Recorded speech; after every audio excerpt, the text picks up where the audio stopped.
One important point to bear in mind when creating pages you want to get search engine traffic with is the size of the file, or the size of the page. Now graphics have a certain bearing on this, but what you really want to pay attention to is, well, the size of the HTML file. And you can check this easily in Windows. I'm doing this demonstration in Windows 2000.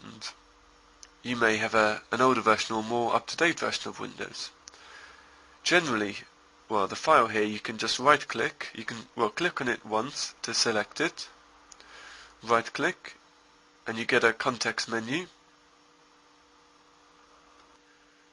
Okay, let me do that again. Right-click, you get the context menu.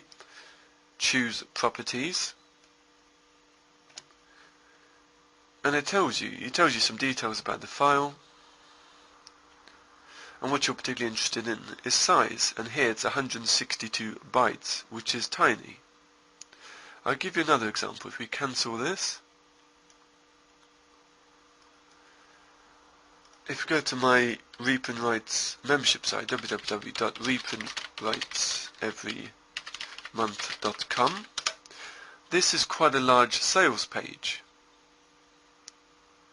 There's a lot of text here and quite a few graphics as well. If we choose File, Save As,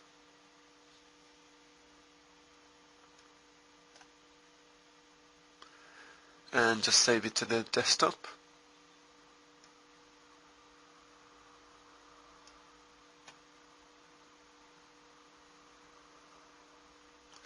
okay, let's minimize Explorer.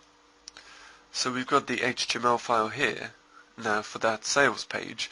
Since it is a sales page, it's not really designed for getting search engine traffic, because it is just a single page. And obviously the point of the page is to get, well, to tell people about the site, rather than writing keyword optimized content. But if we right click on this HTML file, choose Properties,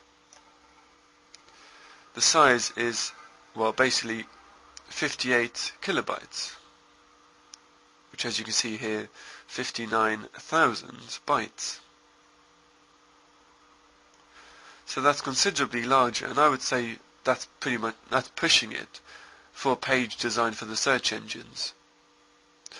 The smaller, basically, if you're creating a content page where you want to get search engine traffic, the smaller you can get it, obviously you don't want to compromise the content, but the smaller you can get it, the better off you'll be search engine wise. And people have made recommendations of 10 kilobytes or smaller.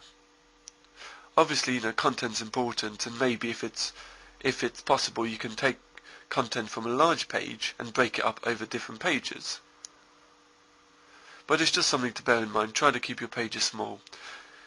And it's also been said as well that if your page is 100 kilobytes or more, only the first 100 kilobytes get paid attention to by Google. Everything after that is ignored. So basically the main recommendation around all this is keep your pages small, 20 kilobytes or even 10 kilobytes if you can. That's excluding graphics, that's just the HTML page. And that's a good thing to bear in mind when creating pages for getting search engine traffic.